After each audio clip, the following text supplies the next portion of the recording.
Good morning, and thank you for listening to WXOX 97.1 FM in Louisville, Kentucky, or perhaps you're listening to WXND 100.9 on the dial, which is our sister station.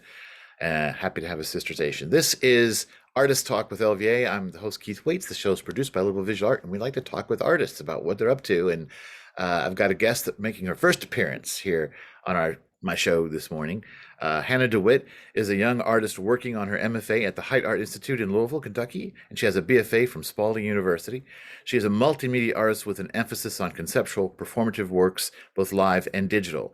Her works are often participatory, deeply personal, and at times ethically fraught as she fumbles in the dark in search of someone, anyone, to witness. Blurring the line between public and private space, her work balances on the edge of radical vulnerability and exhibitionism. And so, if you think you'll dig the work, she's going to do a piece called An Exercise in Unconditional Trust and Solidarity, coming up on March 26th from 6 to 9 p.m. at the Carbon Copy Space, run by Shohei Katayama. Good morning, Hannah. Thank you for coming to talk to me. Hi, good morning. Thanks for having me. I'm so excited to be here. Well, yeah. So let's start with this upcoming piece. What can you tell us about it? I always feel like, as is true with any performance of any kind, it's sort of like you only want to say a certain amount of it. You don't want to go maybe too deep into it and give anything away if you are hoping to have some surprise for the audience. But so, what can you tell us about what this piece is? Okay, well, a bit of a content warning. This is kind of a heavy one, Hmm. but it's very meaningful to me and apparently others still. I have a call for names out on the internet and on flyers, but they link to a form on the internet where people, specifically survivors of rape, can submit their names if they want to. It's voluntary, and you can choose if it's like your first name, first and last, or even just the name anonymous. But these people can submit their names to be tattooed on my body during a live performance. So the performance is going to be the act of tattooing these names and hopefully a platform for conversation about, what it means to be taking these names on my body forever. Well, and let's just so I don't forget about it. So there's a particular tattoo artist who is working with you on this. Do you want to say who they were? Who's involved? Yeah. Her name is Z, like the letter, like the last letter of the Z. alphabet, Zizu, but she just goes by Z. Um, and actually it's not Zoo, it's Zoe. I mispronounced, but she just goes by Z. Just the letter. She works at Five Star Tattoo currently. She's brilliant, amazing, has given me other tattoos in the past, and we are both very passionate about this project. It is personal to both of us, and I couldn't be happier to be working with someone with it. So Well, sure. I mean, I can imagine. It sounds like you probably knew this person, right? And from she's done work on you and stuff. But I mean, who is your partner in this has got to be a very crucial choice, I would think. Um, so, well, I mean, was there anybody else you ever thought of, or was it always Z? Z is actually my brother's girlfriend and kind of like part of the family because of Okay. that. So, she comes over, probably about once a week or so. Like I see, like she's close. She's a close friend. Right. So I really hadn't considered anyone else. Also, my brother is providing a score, like a sort of, I wouldn't call it music. I specifically asked him to make it non-melodic and just Mhm. be what I call noise art, to play like quietly in the background during it. So he's got his own little contribution to this piece as well, actually. It's going to be quiet enough that people can still talk to each other, though. Don't worry. Well, I was wondering about that. Like, what do you provide? So she's going to tattoo onto your body the names that have been submitted. And so, do you know? And if I ask you something you just don't want to say because again you want to keep some mystery to what you're doing or whatever, you just tell me I don't want to say that. But like, so do you have an idea right now about how long you think it's going to take? Or We don't think that it's going to take the full amount of time. So it's set from 6 to 9. Hmm? Um, and at the pace that Z tattoos, we'll probably have at least an hour at the end to just, be part of the conversation with everyone. Sure. So we gave ourselves more time than the tattoo would actually take. But I do have over 40 names submitted to me so far. I actually got another name submitted to me like literally right before I went on this call. So Well, and so is this, how do people submit if you, I mean, I don't know, and what's your deadline? When this airs, maybe you will have gotten past the, oh, you can submit up to the moment that I'm getting tattooed. If it is like the day of, I have a thing actually on the wall text that says if you'd like to have a last minute submission, come speak to Z, like just walk up to us and add your name if it's that last minute. So up until like day of, you can submit online at hannahdewitt.com/call-for-names. okay. But yeah, and I actually am thinking of making this an ongoing project throughout my life, like every 2 years or so doing this. So if you miss this sort of first batch, I guess that's like such a weird word to use for this, but the first round of submissions, I am not making like a hard and fast promise that I'll do this again, but I plan on doing it again. So I will continue to accept names after the date as well, but you will probably have to wait at least 2 years if you wait until after the performance to submit your name. Do you think at all about, I mean, are you just getting the names, or when they submit, do they say anything about themselves? Are they giving you information or any indication of the kind of story that's prompting them to come and be a part of this? Yeah, there is an optional message that you can send. And I put on the form that I wouldn't share with anyone except for Z what you tell me. So I'm not going to give any specifics Right. whatsoever. But a lot of people have, well, a fair chunk of people have just sent in their names and nothing, but I'd say that's less than half for sure. A lot of people have used it as an opportunity to tell their story of when it happened, or, some of these people it's happened multiple times.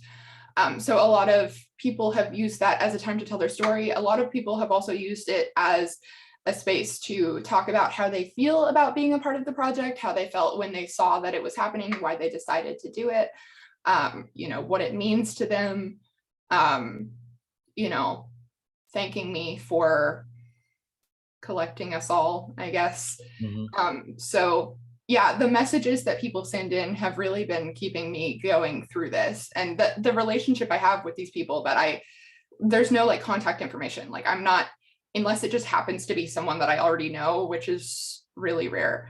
Um, I I'm not gonna be able to reach out and like talk to them later, but I still have this like permanent relationship with them, and that's, to me, my relationship with the people who submit their names is the most important part of the piece.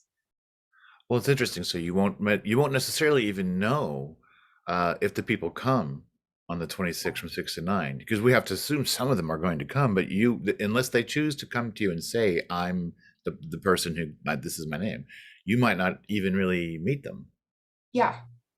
And I also want there to be space for anonymity too, Hmm. especially because this type of project brings up huge questions about privacy Hmm. of like, especially there are people that have chosen to put in their full name. I've gotten a lot of slack about that, actually, about like, what if someone is in a vulnerable place right now and then a few years from now decides that they don't want their full name declaring that they are a victim of rape or a survivor of rape to be like on your body. That will be like, I put in the form like, this is an artwork and it's going to be documented and photographed and shown as an artwork. So if you're not comfortable with that, don't submit your name, or submit the name anonymous or something like that. Hmm. But there's it brings up huge questions of privacy, actually. Right. Well, but it sounds like you've been diligent about um, communicating. And because you got to imagine, yeah, maybe there's people that just say, "Oh, what a great idea," throw their name in there, and then don't think it through. It's hard to believe. I would assume that anybody who is going to respond to this would think through these things, but you don't know. And it sounds like you've been diligent about making sure those questions are raised before they make a commitment, that they have thought through it. Um, the how long have you been thinking about doing this? Like, how long does an idea like this sit and gestate with you, or do you come up with it and act? It's been a long time. I had the idea in my mind for probably at least 6 months before I told any of my like friends, family, cohorts, or professors about it whatsoever. Because I wanted to sit on it and think about it. And then even after I said it, to like people that are really close to me, it took me a while to come to like the university and my cohorts with it. And then after that, it took me a bit to like make an announcement like, hey, I am accepting names, because I felt like the moment I put that announcement out, I have like kind of promised to anyone that sent in their name. Right. So I've had this idea for at least 2 years now, but that happens a lot with my pieces. I think of things that are like way too many steps for me to be able to do them in any reasonable amount of time. And so I get an idea and then I don't get to do it for a year, but then it's pretty exciting when I do get to do it finally. Well, I think it must be, there's always ideas percolating in any artist's head, but particularly with the kind of work you're doing, as you say in your biography, the sort of this element of exhibitionism that it's when we talk about artists revealing themselves, that's especially true with a performance artist who is the person who's doing the performative action. That you're revealing yourself or putting yourself out there in a way that um, it's like whatever your opinion about it is, it sort of takes courage. It sort of takes some real commitment beyond well, it's your body. You're putting it out there in a certain way, and so it seems like you would have to think through things a lot more. Just the way we're talking about the people deciding about your names, like there must be there's a ton more issues for you to make a decision about doing something like this than just, I don't mean to sound dismissive of people that paint or make printmaking, but like if you're going to create an object or work in a certain way like that, and you can always walk away from it and you could burn it or do whatever you want later. But when you're talking about yourself and your body, that level of commitment seems to me kind of profound. Do you think about it that way? Yeah, I mean, I kind of envy, not that I don't paint or print make ever, but I kind of envy people who can step away from it. But I also don't, because I put myself in these situations precisely because I'm kind of like emotionally addicted to it. Mhm. Um, I actually started my like art school career wanting to go into art therapy, which is interesting because now some of my works are like so decidedly like untherapeutic that they end up therapeutic. But yeah, no, it is, I don't think that I'm like somehow deeper or more conceptual because it's about me. In fact, I feel like I put myself at more risk of being dismissed because it's about me often. I mean, it's not always about me, it's about the entire system that allowed what has happened to me and allows it to happen to everyone else that it happens to. But when you make work about you, especially, I would posit, especially when you're a woman and you make work about yourself or anything personal, people will always just dismiss it as being selfish or merely art therapy and never going to be fine art. I recently wrote a line that was like, my art will never be fine art because I will never be fine. But Well, the word "fine" when we talk about art is sometimes a useful classification because you can say it and people know what you mean, but it also seems horribly um, antiquated. um, uh, and that it's almost like if you say the word "fine art," you're sort of immediately reflecting maybe an antiquated sensibility. And I find it becomes useful when you're talking about things that aren't fine art, more things that are unorthodox. When you're talking about the kind of work you do, you say fine art almost just to classify the separation from traditional work, right? But I think probably the word indulgent comes up a lot with performance art, right? But you're talking about identity. You're talking about your identity, and this has come up in a bunch of conversations for me lately. That um, you know to achieve the universal requires specificity. If you're telling your, may not require it, but it is a way to get there. So if you're telling your story, I think the question is, and when I look at your description of this piece, I don't mean to expound too long. When I look at the way you're describing this piece, it's about you, but it's about a part of you that there's all these people that can connect to that have similar experiences or related experiences or are responding to what you're doing. So that shows to me that's not indulgent, right? Yeah, and yet that is like the most common criticism I get is that it's diaristic self-indulgence. Um, to which I say that's exactly what Carolee Schneemann wrote on her interior scroll. Um, Well, it's a fine line. I mean, there probably are because I mean, I've seen performance pieces that are kind of like I'm going, okay, I don't know what you were really going for there, but and I haven't seen this, but what your intention is seems clear, you know, and what you're going for seems clear to me, and I'm interested in seeing what it's like for that to play out, and it's going to play out in a certain moment, and that's the other thing about performance art. I mean, whatever you do with videotape and documentation, it's ephemeral, it's of the moment, and if you're not there to experience it directly, you will never maybe quite understand it. yeah, no, I'm trying to write about a performance piece that someone else, actually a group of people did right now, where no shade to them whatsoever. It's an amazing performance. That's why I'm writing about it. But the documentation was just like not good. Like, I don't know how else to phrase it. It was just poorly documented. And so I'm like in this place where I never got to see it live.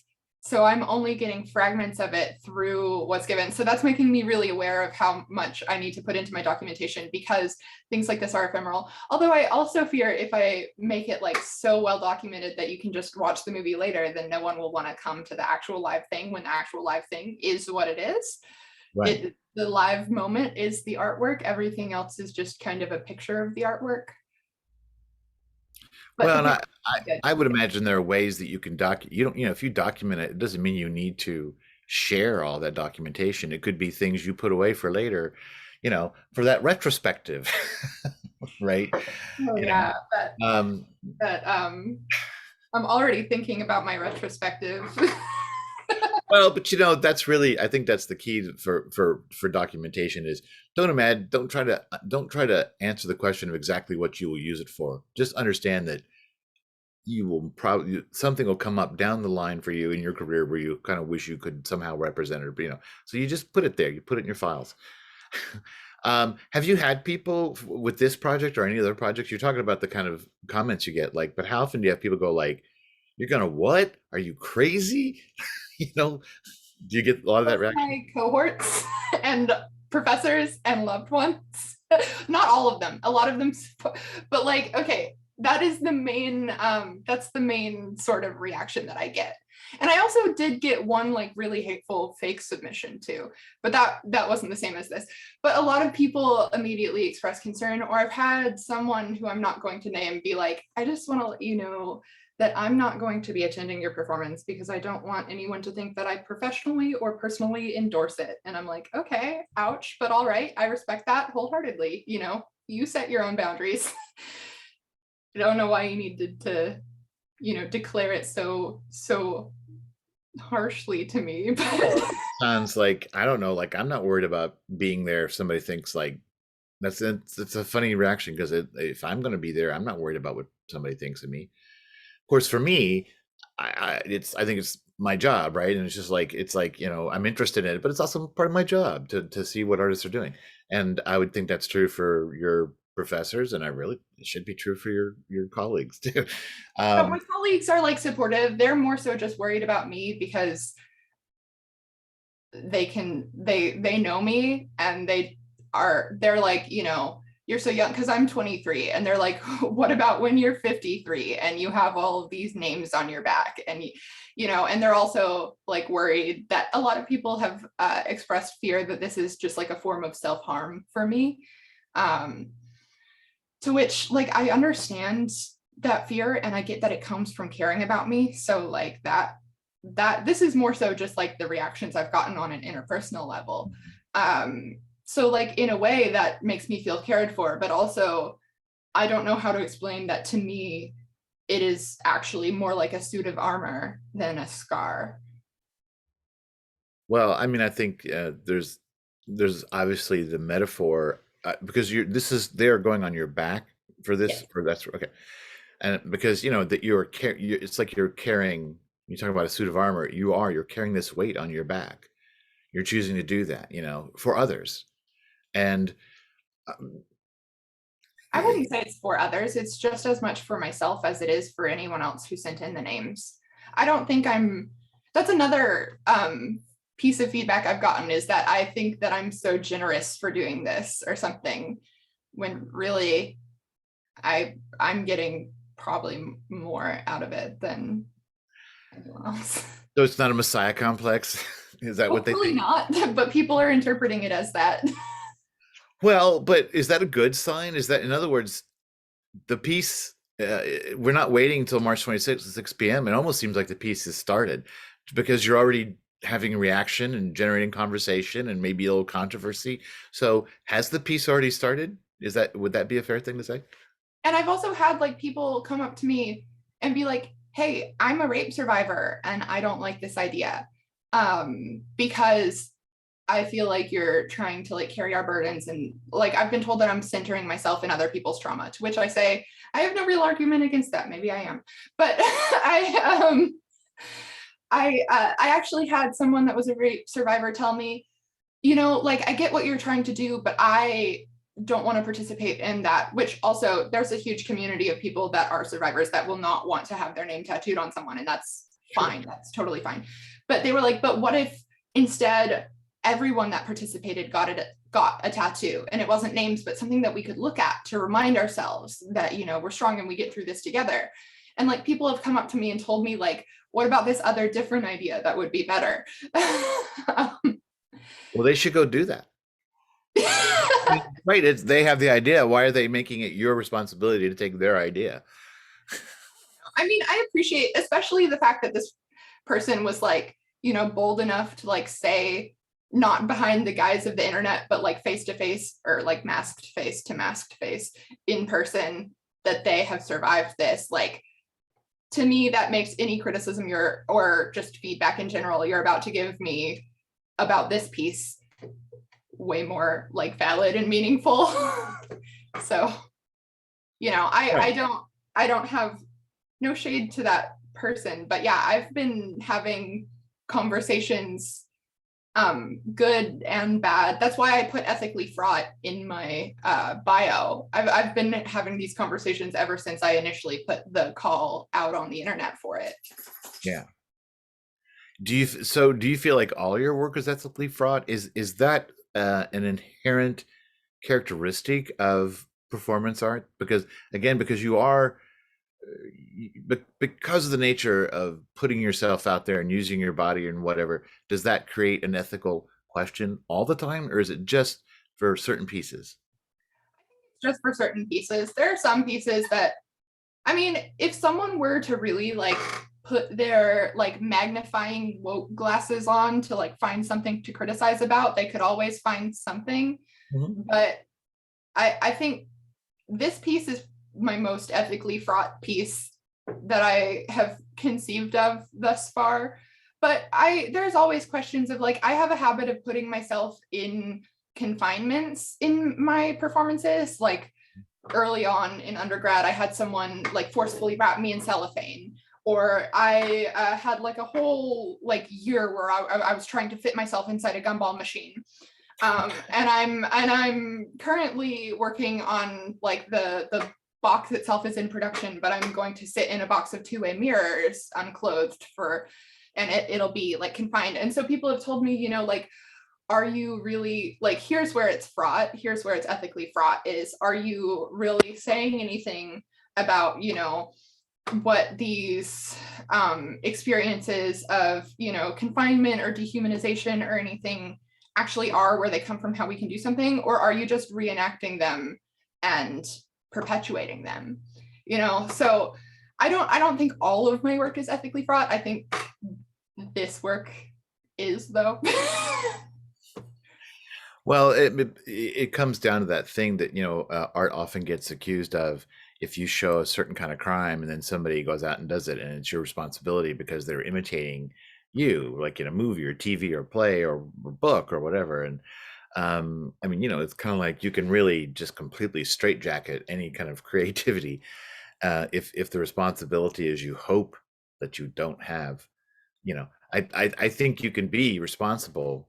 Um, that's the balance. You have to be responsible to a certain extent, but you also have to be true to what you're trying to do, to what you're trying to accomplish.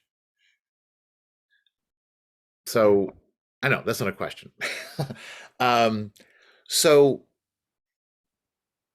what's it? Are you the first person to be at height in the MFA program that's a performance artist?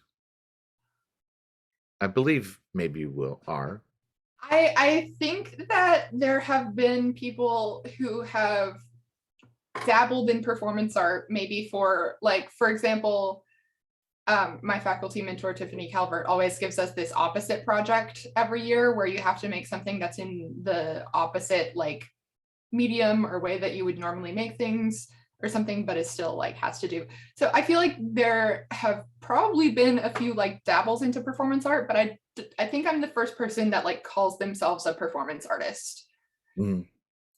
So was that in terms of getting into the program, was that a part of the conversation, or was it just, it doesn't matter what your medium or whatever choice is, you're coming here to develop it to a certain level, or are you kind of being a trailblazer and being a performance artist working through this program?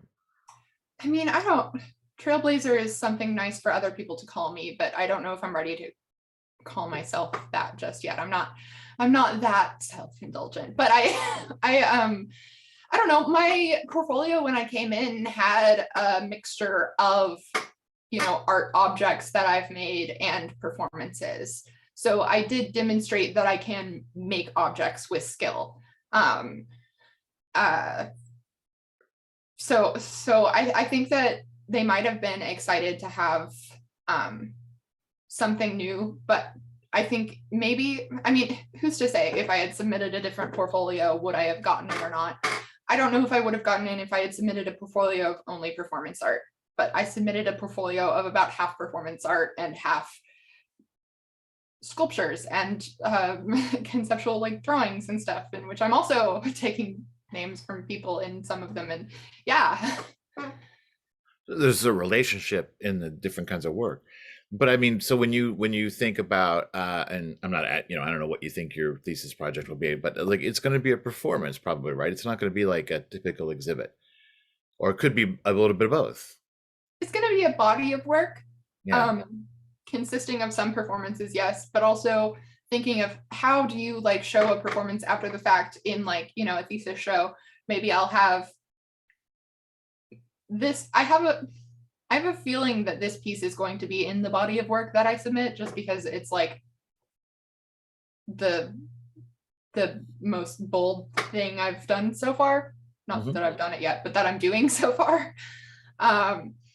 In which case it's like, okay, so do you have like a large format inkjet print of a photograph of your back, or do you stand there in backless shirt, or do you, I'm thinking I might have one live performance, but then documentation of other things surrounding.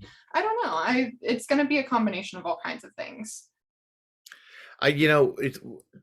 I've had a lot of thoughts recently in the last few years, and and now I've become aware of you and talking to you. I felt for a long time like a lot of that the Louisville art scene, there's many talented people, but that everybody was working in fairly traditional sorts of ways, traditional mediums, and doing really cool stuff. But that I wasn't seeing anybody doing performance art, and I wasn't seeing anybody doing maybe stuff with video, electronics and digital. There wasn't as much of that in Louisville, and I feel, and part of me is like, seeing what you're doing. Uh, could we be moving into a time when maybe we'll see people get more experimental and take these kind of, because do risky work? I sure hope so. I really hope so. I would love to foster more of a performance art scene here. Not that there hasn't been performance art here. I know we have any none such here, but, and also there's always someone doing something cool in their basement. It's just, we don't have a lot of them getting into galleries here in Louisville. but I would really love to get together a bunch of people. I've actually been talking with some people at Fringe Fest. This is behind the scenes, not official yet, but of possibly getting a bunch of people that are interested in it together to have a sort of like symposium of recreating famous performance artworks from throughout history, so that people can like walk around and be just in like a gallery of performance artworks that have all already happened before I was born, just because I'm greedy and I want to see them in person. I think that's a cool idea. So, but is it so? Do you have to go get permission from the artists who made that? To the we want to do this show or we recreate this work? That's a good question. Because I mean, Um, well, I mean, but I don't think it's. I don't know. It's hard to believe somebody hasn't done something like this before. But I'm not, aware of it certainly around here. But it seems like that would be a part of it, and you might even, I don't know, hell, they might even like show up. They might want to come and. Marina Abramovic shows up to see me. I She's would been in actually Louisville. I mean, pass out immediately. she's been in Louisville. I mean, she might be persuaded to come. I could think of, some playwrights like to fly around when their play gets done. It seems to me something like this. Um, yeah, what kind of permissions do you have to have? Maybe you don't, as long as you're giving everybody proper credit. It's an interesting question. It doesn't come up with a lot of. Usually, you have permission because somebody gives you the piece. So you in a traditional sort of white wall gallery, that stuff just kind of falls into place more naturally. But what if you just up and did a pop-up thing and you recreated a Marina Abramovic piece? Is she going to fly in here with a lawyer, or is she going to be like, good for you? I don't know. I don't know. Marina Abramovic, her personality, I feel like she might jump for the lawyer. Maybe we should stick to like people that are already dead. Like I'm still sad that Fairly Sheen died in 2019, but there's no way that she's going to come back from the dead and sue me for pulling a scroll out of my vagina. Right, So right. like maybe we should just stick to people that are already dead. Well, and I just I felt that the reason why that she comes up as a reference for me is, I've seen some performance art over the years, and there was some people doing performance art my first year in college and things like that. But the movie, The Artist is Present, which was made because there was a retrospective in New York, which is kind of what we're touching upon, like recreating these pieces later on. It very much did that, and I felt like what was so wonderful about that movie is that I think it would, and I don't know, I didn't put it to the test and show it to like, somebody who was totally thinks that performance art is all nonsense. But, you know, I think if you have those kinds of, if you think it's indulgent, if you think it's nonsense, not real art, et cetera, et cetera, I think that movie does a really good job of because it takes one artist's career and gives you that sort of bigger picture of what they've done.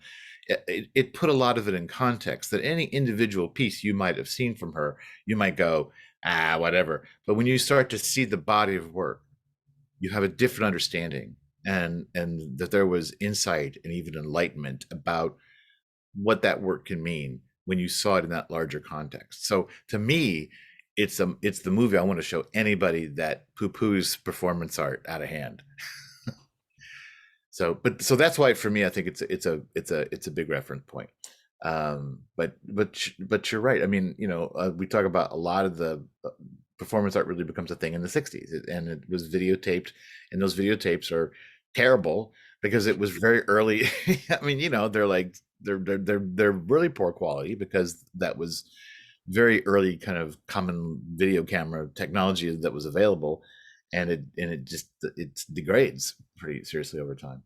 But you could do a much stronger documentation now, technically, I guess, right? Oh yeah, I've got a DSLR in my back pocket most of the time because of technology advancing how quickly it does. Do you I have just no like excuse. do you get struck by inspiration just like at any time? Like when you're walking, do you encounter things in the world, walking down the street and seeing things that sort of like will trigger an idea for you? Yeah, yeah. I mean, I don't know if I've seen. I know the gumball machine thing was I saw a gumball machine big enough that I could fit inside of, and I was like, I am chewed up bubble gum and must become gumball immediately.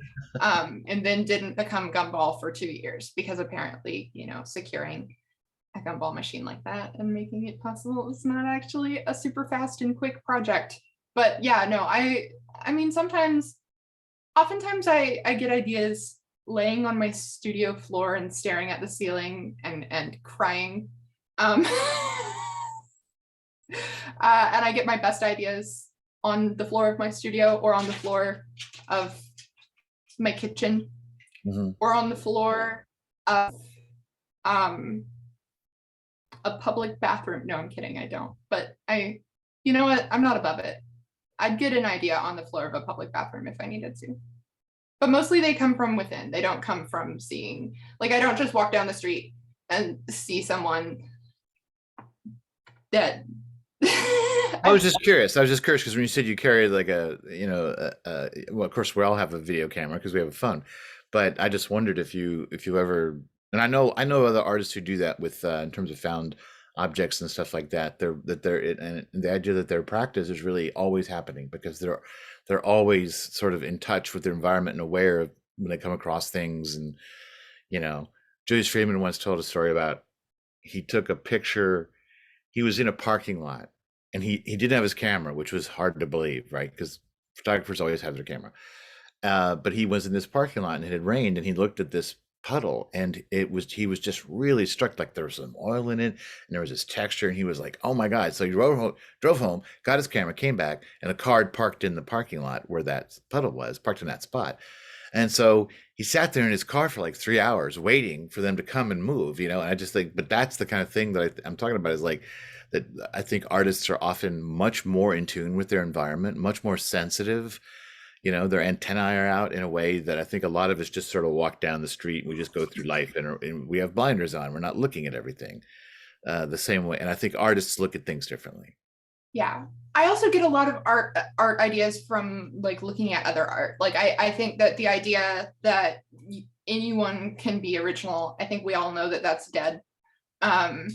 And not that I I see something and I'm like, I want to do exactly that. But I do get a lot of ideas from looking. Actually, my mentor is trying to get me to stop looking at performance art from the 60s because I need to catch up to things that are happening in the last 5 years even. But I get a lot of ideas from my research as well. Well, a lot of the themes of performance artists in the 60s, a lot of the things that they're concerned about are things that there's still reason to be concerned about in society today. Yeah. That could be one way. I sense that there's a pooch out of frame right there. I'm sorry. She's No. She's scared. I wanted to. Oh no. I'm a dog lover, so I don't know. I don't mean to get them excited, but I wanted to take this call from my studio so that I could have my studio in the background for. I mean, I know a good chunk of people will be listening to this on the radio, but for those that do watch the video later, but I overslept. I'm in my bedroom. That's what's, we're taping this on a Saturday morning. Yeah, that seems perfectly fine, perfectly natural. Well, Hannah, I think it's maybe time to wrap up, and thank you for being with me. I want to say it again. Hannah DeWitt, An Exercise in Unconditional Trust and Solidarity, a performance March 26th from 6 to 9 p.m. at Carbon Copy. And I'll just kind of reiterate what you said. Not that I think it's really all that gruesome, but sort of the warning to people that you are going to have tattoos applied to your body as a part of the performance. If I could see how that could be squeamish for somebody, but that's happening, and so just keep your eyes out. And again, she's in the MFA pro. When do you finish your MFA program? Yeah, so not this spring, but next spring. Okay. So we can expect to see other things from you, certainly. Absolutely. Oh, I've got stuff cooking already. Cool. That's the right answer. Well, thank you so much for having me. Yeah, well, thank you.